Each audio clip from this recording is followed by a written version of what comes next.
Oi, muito bom dia para você. O Record News Rural está no ar. As exportações de carne suína tiveram um aumento de 13,7% em maio. A alta acumulada no ano já passa dos 15%. O Brasil embarcou em maio 118,7 mil toneladas de carne suína. Esse volume é 13,7% maior do que o registrado em maio do ano passado. Em receita, o incremento foi de quase 30%. No acumulado do ano, de janeiro a maio, o volume exportado aumentou 15,4%, com 584,8 mil toneladas entre produtos in natura e processados. Filipinas é o principal destino da carne suína brasileira, seguido de China, Chile, Singapura e Japão. Santa Catarina segue como principal estado exportador. E os preços da soja seguem em alta, sustentados pela demanda externa. Já o milho continua em movimento de queda, com o início da colheita e a baixa procura do mercado. China e Estados Unidos estão em negociação para um acordo comercial. Enquanto isso, no mercado interno, os agentes seguem atentos na comercialização da soja. Já no mercado externo, a demanda pelo grão segue alta. Em maio, o Brasil exportou 14 milhões e 90 mil toneladas da oleaginosa, 4,9% a mais que o volume embarcado há um ano, mas 7,7% abaixo do escoado em abril, de acordo com dados da SECEX analisados pelo CPEA. Nos primeiros 5 meses do ano, até maio, os embarques somam quantidade recorde de 51,52 milhões de toneladas de soja, 2,7% acima do vendido no mesmo período de 2024. Para os próximos meses, de acordo com pesquisadores do CPEA, a tendência é que o mercado externo continue mais atrativo. Já os valores do milho seguem em queda. Levantamentos do CPEA indicam que o movimento de baixa permanece desde abril, já que os compradores esperam mais desvalorizações com o início da colheita à segunda safra, com aumento da oferta e limitação de armazenagem. A Conab estima a produção de 99,8 milhões de toneladas, 11% acima da safra anterior. Os embarques brasileiros do cereal também seguem em queda. E o feijão carioca de melhor qualidade está com preços firmes no mercado. A oferta restrita sustenta essa valorização, segundo o CPEA. Os lotes com notas entre 9 e 10 superaram a média registrada entre setembro de 2024 e maio de 2025. A alta ocorre em várias regiões. Por outro lado, o feijão de qualidade comercial, com notas entre 8 e 8,5, enfrenta cenário oposto. O excesso de grãos pressiona as cotações para baixo. Segundo o CPEA, ainda circulam no mercado lotes da safra anterior, o que impede a recuperação dos preços. O mercado opera em ritmo cauteloso, típico da transição entre safras. Compradores evitam grandes aquisições, enquanto produtores resistem a propostas com valores mais baixos. A abertura oficial da Safra Mineira de Café e o segundo Fórum Mineiro do Agronegócio reuniram produtores, autoridades e especialistas em Araguari, Minas Gerais. Além de marcar o começo da colheita, o encontro promoveu debates sobre inovação, sustentabilidade e os desafios do setor cafeiro no estado.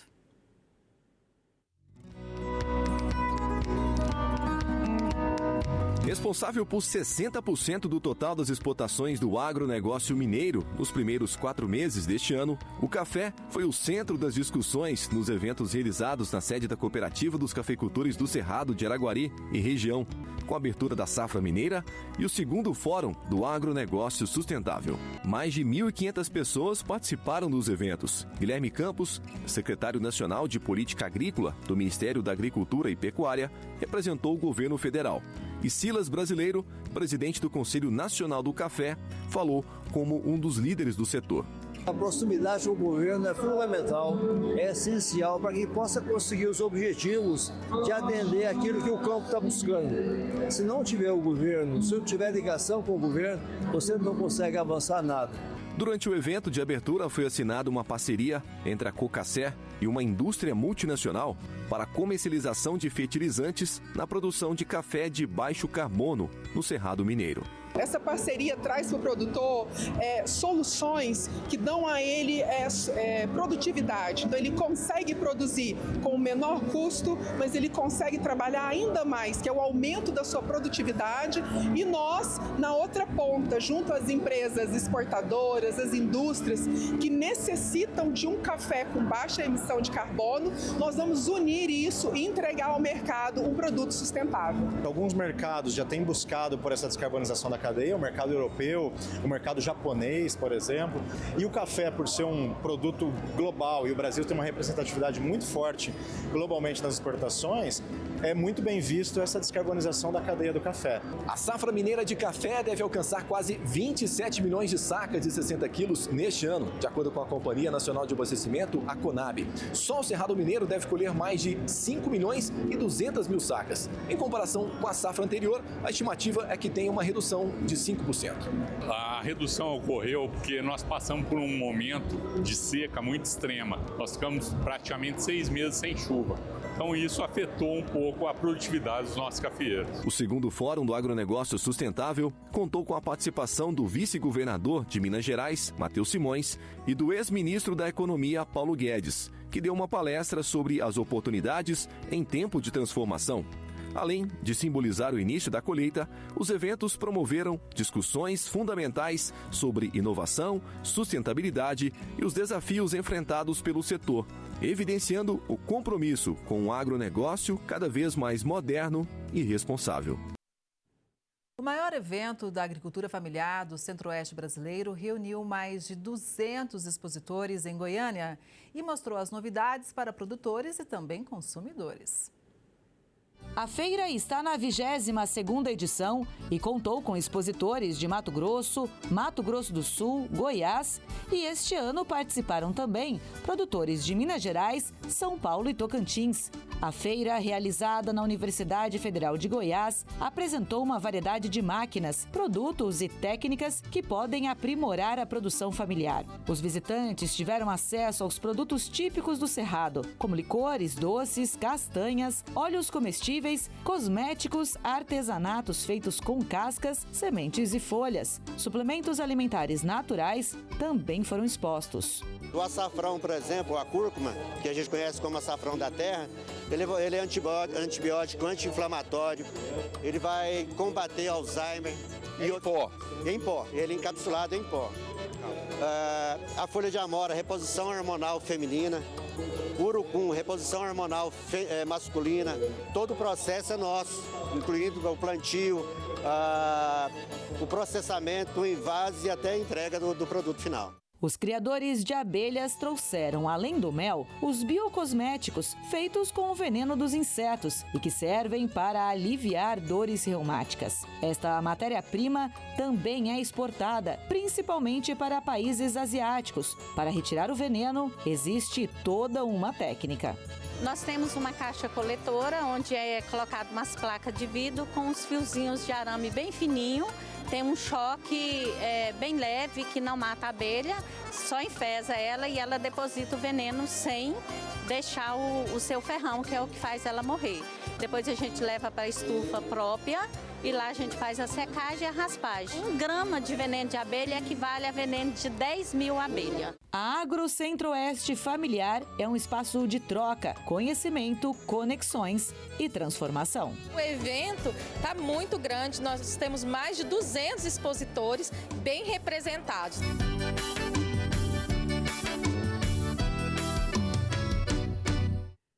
Agora você vai conhecer um negócio que começou com 50 litros de leite e hoje é destaque em Rondônia. A família produz vários tipos de queijos que conquistam cada vez mais o consumidor e prêmios. Eu fui conhecer essa história de perto. 8 horas de trabalho. Aqui, cada detalhe é importante. Esse é o passo a passo da fabricação do queijo coalho. É neste tanque de processamento que o leite é pasteurizado, coalhado e cozido. Depois, tudo é colocado em formas e levado à prensa. A próxima etapa é a salga para o coalho tradicional. Já o de assar é prensado e está pronto. A aceitação dele é muito boa, porque é um queijo que é o nosso carro-chefe aqui. É um queijo de assar, ele tem um sabor muito bom. Então é um queijo que não tem como faltar numa fábrica, é o queijo coalho de assar. Então ele é muito importante, eu acho que para qualquer agroindústria processar um queijo desse, um queijo coalho. Esse é o coalho depois de 30 dias de cura.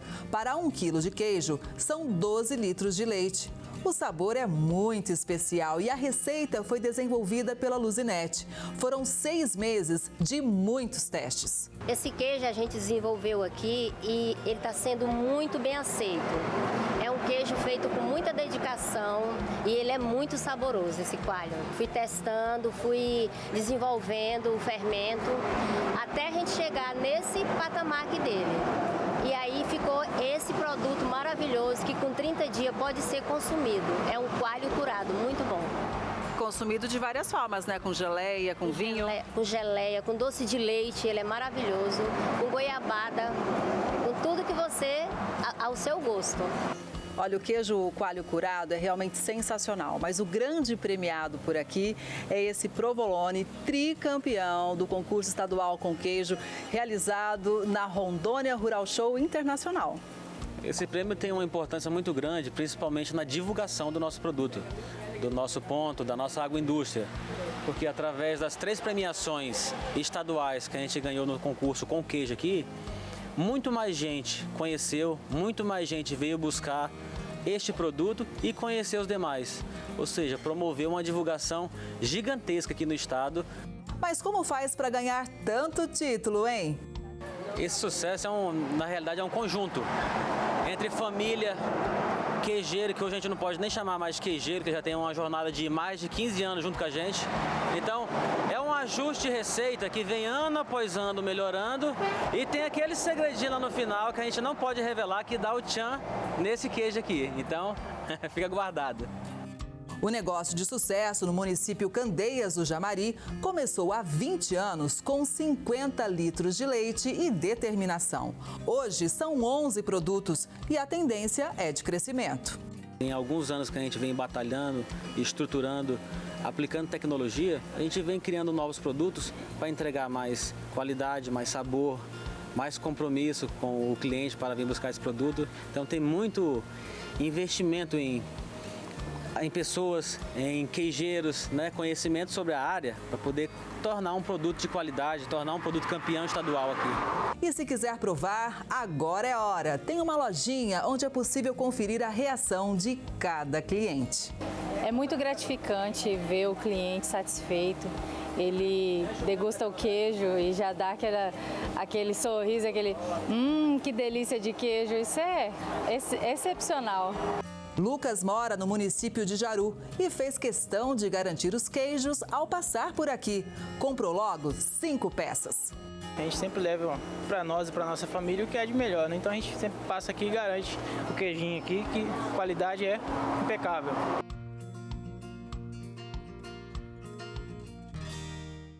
E tem uma atualização. O queijo provolone, mostrado na reportagem, levou mais um título e agora é tetracampeão do concurso com queijo. O Ministério da Agricultura e Pecuária confirmou no último sábado a presença do vírus da influenza aviária em uma criação de aves domésticas de subsistência no município de Campinápolis, em Mato Grosso. O Serviço Veterinário Oficial interditou a propriedade e as amostras testaram positivo para a gripe aviária. Esse, então, foi o 4º foco da doença em aves de subsistência detectado aqui no Brasil. E quem chega para fazer uma análise é o Felipe Serigati, que é pesquisador da FGV Agro. Bom dia, Felipe, seja muito bem-vindo ao Record News Rural. Bom dia, muito obrigado pelo convite. Obrigada mais uma vez. Felipe, acho que é importante a gente começar dizendo que esse caso específico não traz restrições ao nosso comércio internacional, não é? Exatamente. Então, são sempre duas ressalvas importantes. Primeiro, né, que esse vírus, né, não traz qualquer prejuízo para o consumidor, então pode consumir a carne de frango, miúdos ali, sem nenhum problema. Tá? Segundo lugar, também não tem impacto em termos de exportação, em termos de embargo, suspensão das exportações, nada disso, porque não se deu em uma granja comercial. Então, se deu numa criação doméstica, aves para ali, né, criação para subsistência, e a gente jamais pode esquecer, né? O vírus está circulando pelo território nacional, tá? Então nenhuma surpresa se surgiu um outro foco, nenhuma surpresa. O importante é que não haja contaminação de granjas comerciais. Então, granjas comerciais seguem protocolos sanitários. Já aves domésticas criadas ali para autoconsumo, para subsistência, naturalmente não seguem os mesmos protocolos, né? Então, o importante é que esse vírus que está circulando pelo território nacional não contamine granjas comerciais. Esse é o principal ponto no momento. Até porque a vigilância está alta, né? Devido ao impacto que tem para o setor, né? Inclusive o impacto em relação às exportações. Nesse sentido, quando a gente olha para o mercado internacional, como você avalia? Houve uma redução, mas até que não foi tão grande, né? A BPA divulgou um balanço dizendo, olha, a gente até conseguiu manter negócios com muitos países, né? Pois é, né? Aí naturalmente vai depender do ponto de vista, né? Teve um impacto, então temos já os números das exportações brasileiras do mês de maio, então naturalmente tem também ali o item carne de frango, né? Miúdos e tal. Teve impacto. Em termos de valor exportado, teve uma redução no mês de maio de quase que 13%. Número mais preciso, 12,9%. Esse número seguiu uma tendência do ano? Não, justamente o oposto, quebrou a tendência do ano. O que nós vínhamos observando ao longo dos 4 primeiros meses de 2025, ou seja, de janeiro até abril, era uma exportação recorde de carne de frango. No mês de maio teve uma contração, eu sei que o pessoal vai dizer, e total razão, tem um efeito algébrico aí. Você estava então exportando ali volumes recordes, vai comparar esse volume ali com esse volume recorde com o mês de maio, vai dar uma contração. Mas teve uma contração que não era que a gente estava observando ao longo do ano, tá? Junto com isso, teve em algumas regiões, de forma bem localizada, redução do preço do frango no mercado interno, em torno de 7%, mas isso não vale para todas as regiões. Se for olhar aqui para a região de São Paulo, né, região metropolitana de São Paulo, a gente não teve qualquer efeito nessa direção, mas em termos de valor exportado, teve uma contração. É uma contração irreversível? Não, dá para reverter e, como até o momento, o caso da granja comercial lá em Monte Rio Grande do Sul tem se mostrado como um evento isolado, provavelmente nós vamos reverter isso. Ou seja, lá em dezembro, no final do ano, esse evento vai ser uma história a ser contada, mas não vai ser, vamos dizer assim, o fator que vai mudar ali a fotografia geral de 2025. Pois é, agora como você bem lembrou, né, bem explicou para a gente, o vírus está circulando, por isso que cada caso, né, que é detectado, que é confirmado, causa uma preocupação. Mas o de Montenegro realmente foi o único em granja comercial. Na sua avaliação, Felipe, pelo andar até aqui, como que o Brasil tem enfrentado esse problema? Bom, até o momento, eu acho que o saldo é muito positivo, e não só após o evento ali do caso de Montenegro. Primeiro caso de gripe aviária registrado em território nacional foi em 2023, ou seja, em um ano nosso silvestre, encontrado no litoral do Espírito Santo, ou seja, esse vírus já está aqui no território nacional há pelo menos 2 anos. Que aí, em 2 anos, as granjas comerciais foram preservadas, não tiveram qualquer contaminação. Tivemos o evento em Montenegro, até agora um caso isolado, foi feito todo o protocolo sanitário, as barreiras, isolar a área, abater, né, sacrificar ali os animais que foram necessários, acabou. Até o momento. A nossa torcida é justamente que isso permaneça. Dá para cravar na pedra isso? Não dá para cravar na pedra. Pode ter outros casos? Pode. Enquanto for caso fora de granjas comerciais, nenhum problema, segue o jogo. Na hora que tiver problema em casa, igreja comercial, se isola aquela área, pode ter algum impacto nas exportações. Se tiver um ou outro caso de igreja comercial, também não é o fim do mundo, só não pode isso acontecer de forma generalizada, tal qual aconteceu nos Estados Unidos e na União Europeia. Pois é, até pegando esses dois exemplos, né? Você acredita que daqui para frente a gente vai intensificar muito mais os protocolos, até para que não aconteça, né? O que a gente já viu ocorrendo nos Estados Unidos e na União Europeia, por exemplo, né? Então, não sei se é uma questão necessariamente de intensificar os protocolos, né? Acho que antes é aquele tratamento que a gente costuma dizer aqui, que é de queda de avião, né? Então, o avião não cai por um único fator, mas independente do que seja, esse caso tem que ser estudado. Tem estudado para quê? Olha, para descobrir qual que foi a vulnerabilidade, né? Se for uma vulnerabilidade técnica, como é que você faz, né, o ajuste necessário? Se for uma falha humana, como é que você cria redundância? Porque falhas humanas vão existir, isso é inevitável, né? Então você tem que criar redundâncias para que, havendo uma falha humana, você tenha camadas adicionais de segurança. Então a partir do evento lá de Montenegro, Rio Grande do Sul, tratar isso como um acidente de avião. Então, quais mudanças são necessárias, quais são as falhas, né, que permitiu aquela contaminação e quais mudanças no protocolo sanitário é necessário para que um evento como aquilo não se repita. Felipe, cerca de 160 países compram a nossa carne de frango, compram o nosso frango, né? O Brasil é uma potência nesse setor. De que forma você acredita que isso possa ter abalado ou não a nossa imagem internacional, tendo, né, como referência também essa nossa potência, né? Porque também não é fácil substituir um parceiro comercial como o Brasil, né? Na verdade, era justamente esse é um dos motivos que explicava os recordes que nós estávamos obtendo em exportação de carne de frango, não só em 2025, mas também em 2024.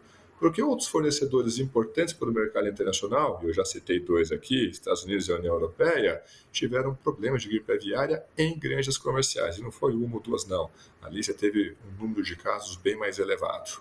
E aí, outros compradores, eu quero um produto que tenha qualidade, que não tenha sido contaminado. Praticamente só o Brasil, de fornecedor, de exportador com escala, levantava a mão.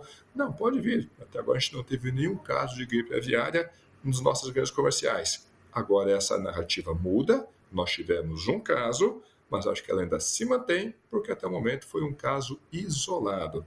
Então, enquanto estiver sendo um caso isolado, acho que não muda a nossa reputação, tá? Mas isso não significa que o evento lá de Montenegro não deva ser avaliado. Se foi encontrado lá o vírus, teve alguma falha nos protocolos sanitários, pode ser algo técnico, pode ser uma falha humana, não importa, tem que ser avaliado e o protocolo adaptado, reformado para que um evento como esse não aconteça. Até porque a nossa qualidade sanitária sempre foi motivo de orgulho, né, Felipe? Vamos lembrar que na época da pandemia de Covid, né, a gente continuou exportando, lembrando que atendendo, né, a vários critérios e certificações internacionais. E da pandemia, tem vários pontos importantes ali, é um ótimo exemplo, né? Porque o Brasil se mostrou como um fornecedor de alimento seguro, não só por questões sanitárias, mas por questões comerciais. Houve importantes exportadores de produtos agropecuários que, na pandemia, preferiram reter as suas exportações. No caso brasileiro, não. A gente continuou exportando, o universo agro brasileiro continuou abastecendo mercados, tanto o mercado interno quanto o mercado externo, e se posicionou ou reforçou essa imagem de que, olha, você precisa de produtos agropecuários, seja produtos alimentícios, seja fibras, não tem problema. Pode vir buscar aqui no Brasil, que esse fornecedor praticamente faça chuva, faça sol, consegue entregar esse produto até o seu destino final. Então, a nossa imagem como um fornecedor que traz segurança não é só uma questão de questões sanitárias, não. Também é de questões comerciais. Teve de novo. Houve importantes fornecedores que retiveram suas exportações para garantir abastecimento do mercado interno. O universo agro brasileiro abasteceu o mercado interno e nem por isso deixou de exportar o excedente para outros países. Felipe, está chegando outro assunto aqui também, eu gostaria da sua análise, pelo seguinte, a gente sabe como o crédito está complicado, né? Existe toda uma expectativa em relação ao Plano Safra. E veja, a letra de crédito do agro pode ter um impacto a depender do que acontecer em relação à cobrança do IR. Enfim, tem muita coisa acontecendo neste momento. Eu gostaria de contar com a sua análise, até para a gente poder compreender melhor esse momento atual. Bom, compreender o momento atual do lado fiscal é bem tranquilo, né? O problema não é falta de arrecadação, né? Então, principalmente em 2024, mas também nos primeiros meses agora de 2025, o governo federal tem feito um enorme esforço para ampliar a arrecadação, tá? E praticamente todo mundo tem sentido do bolso, desde empresários, produtores, até os domicílios, até os consumidores. O problema é a forma como os gastos têm crescido. Então, vai reduzir gasto? Não, a gente não consegue reduzir gasto aqui no Brasil, tá? Então, o esforço é fazer com que esse gasto desacelere, que ele continue crescendo, mas crescendo numa velocidade cada vez menor. No entanto, infelizmente, na atual gestão, por opção política, por o desenho, a proposta de governo é essa mesmo, houve ali uma forte expansão fiscal, né? Com um conjunto de regras que faz com que esses gastos sejam ampliados quase que de forma automática. Por exemplo, a vinculação com o salário mínimo. Isso já existia antes, sim, mas a regra de valorização do salário mínimo, como foi adotada agora, não existia antes. Então, você já criou ali as condições para que esse gasto cresça. Então, o problema não está na arrecadação, o problema está nos gastos. Como o atual governo tem enorme dificuldade em alterar a dinâmica, o crescimento dos gastos, está tendo que novamente buscar novas fontes de receita.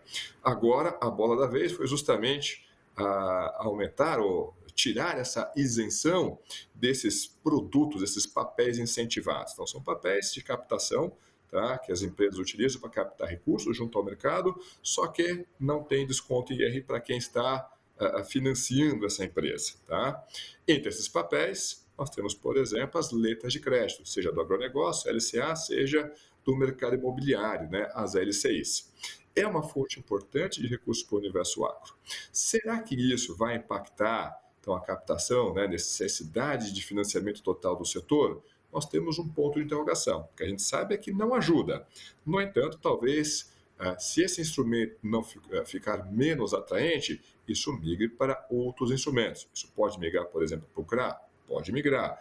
É certo isso? Nós não temos ideia. O que a gente sabe é, de um lado, esse instrumento fica menos atraente e o problema não está no instrumento, não está na LCA. O problema está no excesso de gastos do governo federal.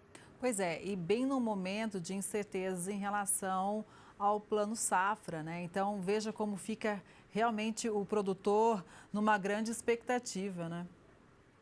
Pois é, e não são produtos substituíveis, tá? Então, não é assim, olha, não tem problema, a gente vai encarecer ali, né, a LCA para quem for emprestar esse recurso, não, a gente vai compensar com o aumento do Plano Safra, mas não é. Então, o dinheiro que, em geral, é captado via LCA não tem a mesma finalidade daqueles recursos do Plano Safra. Vamos levar o grosso do Plano Safra, principalmente naquela parte de subsídio, de forma individual, quem é que mais consome recursos, né, em termos de custo para o Tesouro Nacional? É o Pronaf. A turma do Pronaf não está captando recursos via LCA. Então, não são necessariamente produtos substituíveis, tá? Então, provavelmente, se encarecer o instrumento chamado LCA, de captação de recursos, isso vai migrar essa necessidade para outros instrumentos. Qual que vai ser o instrumento? Pode ser os CRAs? Pode ser outro certificado? Pode ser. Não sabemos ainda. De qualquer forma, não é uma boa notícia, seja para o setor, seja para a economia brasileira, você ter um instrumento de financiamento ficando mais caro. E, de novo, o problema não está no instrumento, o problema está no excesso de gasto do governo federal. Felipe, sempre bom contar com a sua análise. Muito obrigada, viu? Um bom dia para você e até a próxima. Eu que agradeço o convite, um ótimo dia a todos. Obrigada, Felipe. E essa edição do Record News Rural vai ficando por aqui. Obrigada pela sua audiência. A gente se vê no próximo programa. Até lá!